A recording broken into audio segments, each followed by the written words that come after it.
마태복음 7장 15절부터 27절까지의 말씀을 교독하겠습니다. 거짓 선지자들을 삼가라. 양의 옷을 입고 너희에게 나오나 속에는 노략질하는 일이라. 그들의 열매로 그들을 알지니 가시나무에서 포도를 또는 엉겅퀴에서 무화과를 따겠느냐. 이와 같이 좋은 나무마다 아름다운 열매를 맺고 못된 나무가 나쁜 열매를 맺나니 좋은 나무가 나쁜 열매를 맺을 수 없고 못된 나무가 아름다운 열매를 맺을 수 없느니라. 아름다운 열매를 맺지 아니하는 나무마다 찍혀 불에 던져지느니라. 이러므로 그들의 열매로 그들을 알리라. 나더러 주여 주여 하는 자마다 다 천국에 들어갈 것이 아니요 다만 하늘에 계신 내 아버지의 뜻대로 행하는 자라야 들어가리라. 그날에 많은 사람이 나더러 이르되 주여 주여 우리가 주의 이름으로 선지자 노릇하며 주의 이름으로 귀신을 쫓아내며 주의 이름으로 많은 권능을 행하지 아니하였나이까 하리니 그때 내가 그들에게 밝히 말하되 내가 너희를 도무지 알지 못하니 불법을 행하는 자들아 내게서 떠나가라 하리라.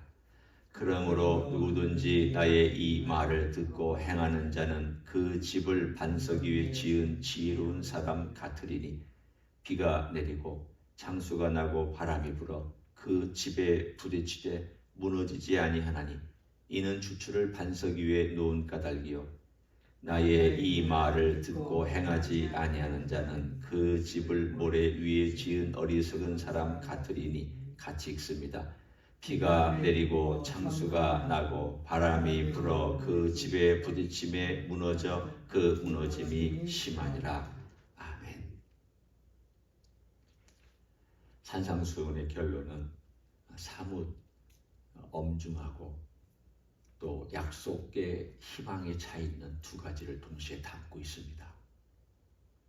우리가 지난주에 읽었던 13절, 14절까지 포함한다면 네 가지 종류의 대조가 되는 비유가 나옵니다. 주님께서 네 가지 비유를 말씀해 주셨는데 일단 열거만 해보겠습니다. 13절, 14절 좁은 문 좁은 길과 넓은 문 넓은 길 이게 대조됩니다.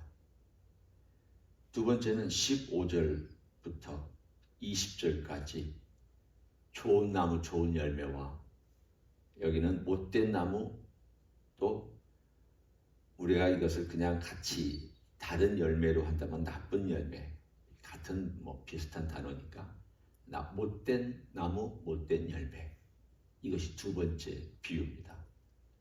세 번째는 비유일 수 있지만 그러나 동시에 실제로 일어날 수도 있는 그대로 하는 말씀. 하나는 진실한 고백과 실천을 하는 사람. 또 하나는 고백만 있고 실천을 하지 않는 그러한 두 종류의 사람으로 오늘 21절부터 23절까지 말씀하셨습니다. 세 번째입니다. 네 번째는 우리가 찬송도 했고 읽었던 본문입니다. 반석 위에 집을 지은 것과 사람과 모래 위에 집을 지은 사람 이게 두 개가 대조되어 있습니다. 총 네 개가 주님께서 결론으로 말씀하신 내용입니다. 너의 삶을 이제 점검하고 돌아볼 때가 되었다.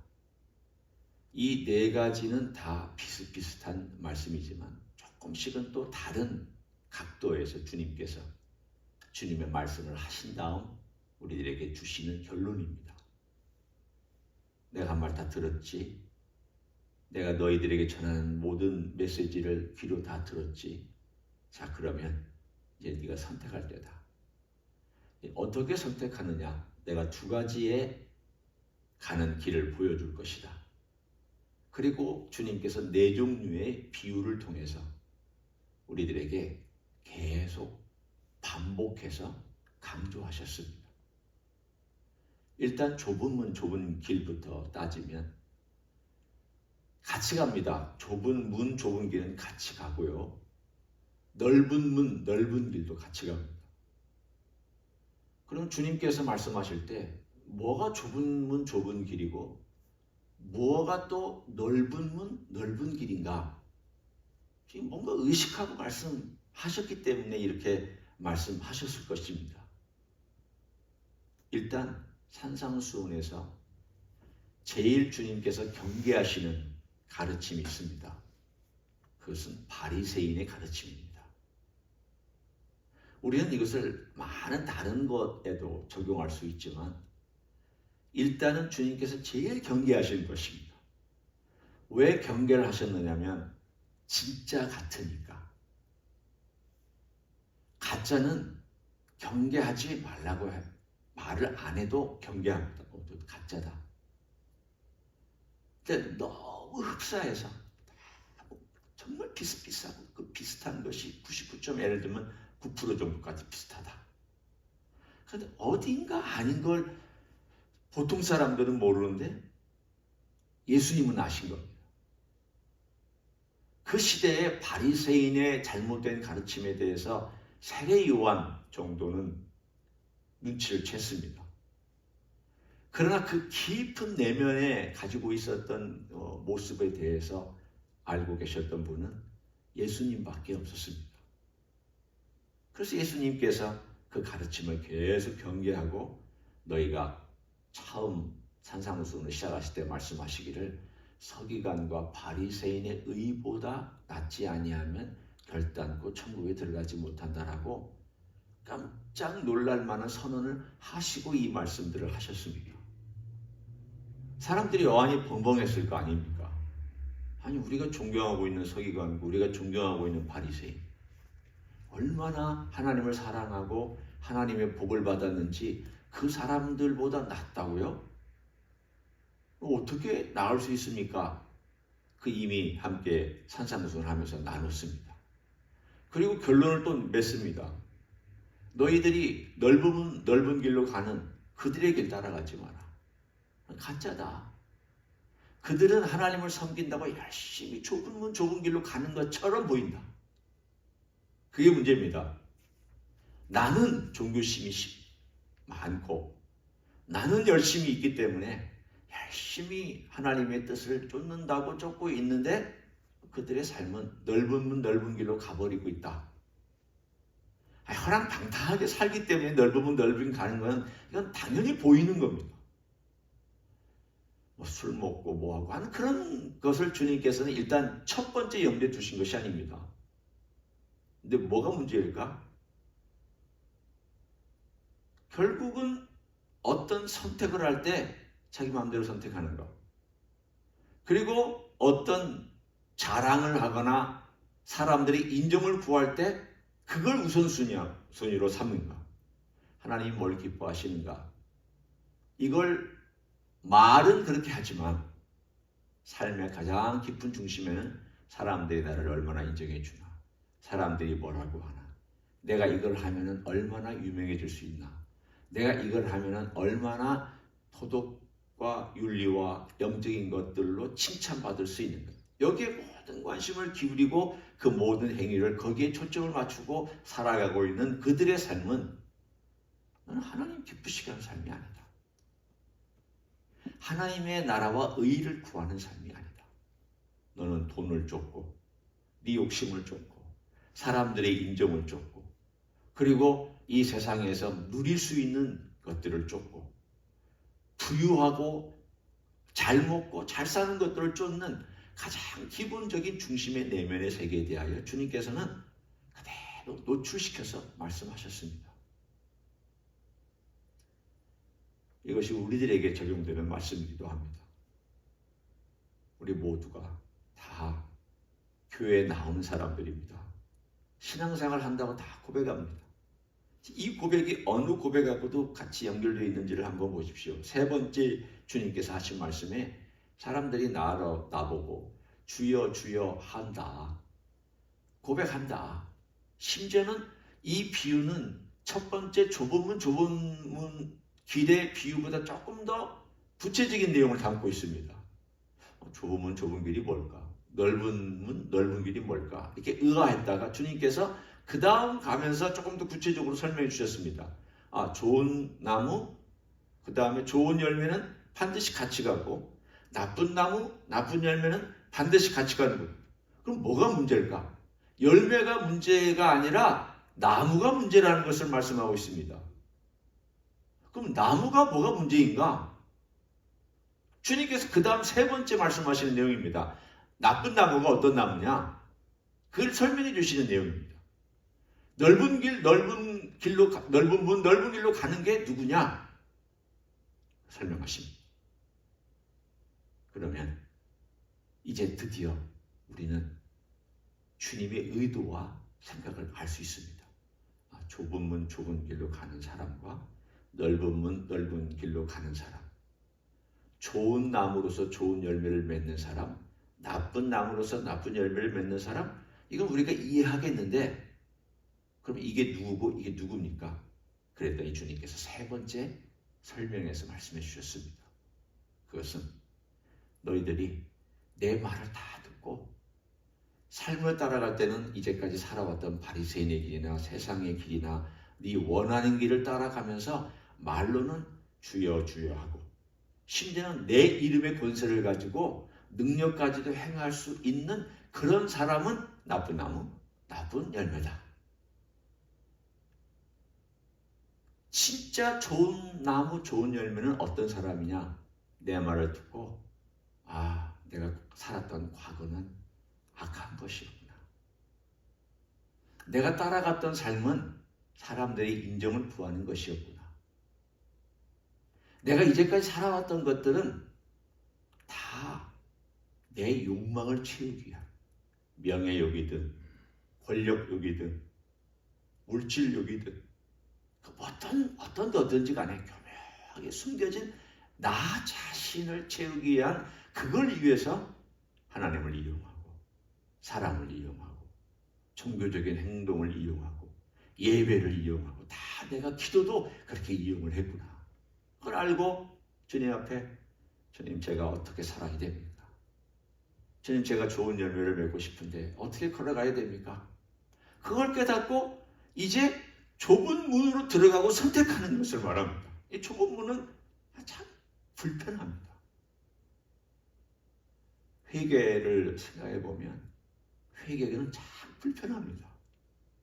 진짜 회개를 한번 했던 걸 생각하면 대단히 마음이 불편합니다. 왜 불편하냐면 내 잘못된 것과 이것을 직면해야 되고 그거 끄집어내야 되고 그거 내 입술로 고백해야 되고 고백한 다음 그렇게 살지 않도록 주님께 다짐해야 되고 또 다짐한 다음 행동까지 옮기는 그런 결심이나 이런 것들이 있어야 되기 때문에 이 회개라는 게 우리의 이제까지 있었던 삶을 생각하면 대단히 불편합니다. 회개 절대 쉽지 않습니다. 그냥 입술로야 그냥 습관적인 회개야 얼마든지 할 수 있습니다. 주여 주여라고 얼마든지 말할 수 있습니다. 놀라운 것은 심지어는 권능을 행하였던 사람들조차도 그러면 은사와 인격은 성령의 열매는 다른 거구나. 예수 믿으면 은사 받습니다. 다 은사 받습니다. 그러나 은사와 인격은 별개의 문제입니다. 근데 이 은사를 받았지만 그래서 정말 뛰어난 은사를 발휘하고 있지만 계속해서 인격의 변화가 없는 사람에 대한 주님의 경고의 말씀입니다. 너 그렇게 살면 나 너 모른다라. 반대입니다. 그러면 우리가 어떻게 해야 주님께서 아는 마지막 순간에 주님께서 우리를 다 불러다 놓고 양과 염소도 그러지 않았습니까? 양과 염소를 구분할 때에도 양은 우리가 언제 주님을 도와줬냐? 염소는 우리가 주님을 도와줬는데 왜 우리를 몰라보냐? 오히려 반대였습니다. 이 주님이 주신 내용들을 보면 사뭇 듣는 우리들을 마음을 불편하게 하고 깜짝깜짝 놀라게 합니다. 주님 꼭 반대로 얘기하실까? 여기도 반대로 얘기합니다. 이 세상에서 바리새인처럼 하나님을 열심히 따른다고 하는 너희들에 대하여 내가 모른다. 그리고는 날 가까이 와서 바리새인의 가르침을 쫓다가 나에게 와서 내 말씀을 듣고 나를 주님이라고 고백하면서 어느 정도 따르면서 기적까지 베풀었고 귀신도 쫓았던 사람인데 알고 봤더니 여전히 바리새인의 가르침을 쫓고 있더라. 삶이 그렇더라. 그러면 주님이 하신 말씀이 나 너 모른다. 이렇게 말씀하시겠다라고 오늘 이 말씀에서 우리에게 들려주십니다. 그 네 번째 그리고 말씀하시는 겁니다. 아주 결론입니다. 24절 주님께서 설명해 주셨습니다. 아버지의 뜻대로 행하는 게 뭐냐? 21절에 대한 또 다른 설명을 해주신 내용입니다. 하늘에 계신 내 아버지의 뜻대로 행하는 게 뭐냐? 24절 누구든지 나의 이 말을 듣고 행하는 자다. 드디어 주님의 최종적인 결론이 여기 나오고 있습니다. 하늘에 계신 그 아버지의 뜻을 행하는 자가 누구냐? 내 말을 듣고 행하는 자다. 우리 주님의 말씀을 듣고 그것을 삶 가운데서 행하려고 정말 주님의 은혜와 능력과 안타까움을 가지고 그 주님의 도우심을 구하면서 그것을 행하려고 하는 사람은 반석 위에 집을 견고하게 지은 사람 같이 될 것이다. 반석은 예수님, 그리고 예수님의 말씀입니다. 모래는 내 생각, 내 욕망, 세상의 가르침, 예수님의 가르침이 아닌 세상의 가르침, 예수님의 가르침을 듣기는 한 거는 모래입니다. 듣기만 한 건 모래입니다. 행하는 모든 것들까지 포함해서 집을 짓는 사람이 진짜 가짜냐 진짜냐 가려질 날이 올 것이다 라고 말씀하셨습니다.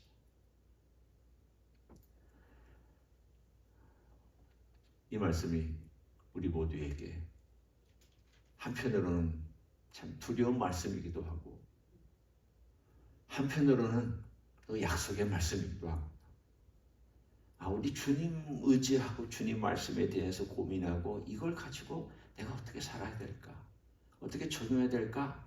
한 가지라도 적용하려고 애쓰고 그거 가지고 고민하는 사람들은 이렇게 견고한 반석이 집을 짓는 사람이구나.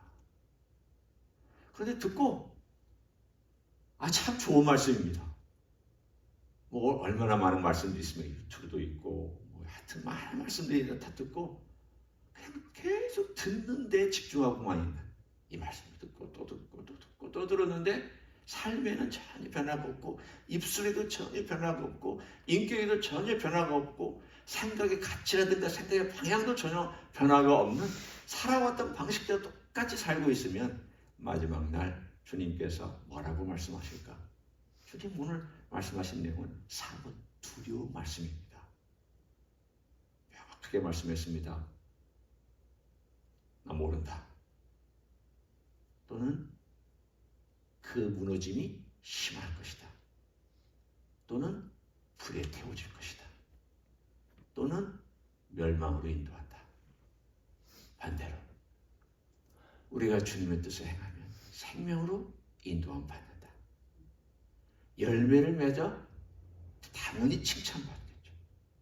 그리고 또 진짜 주님의 뜻대로 행하는 자가 되어서 내가 너를 안다. 너는 나의 형제다. 내 식구다.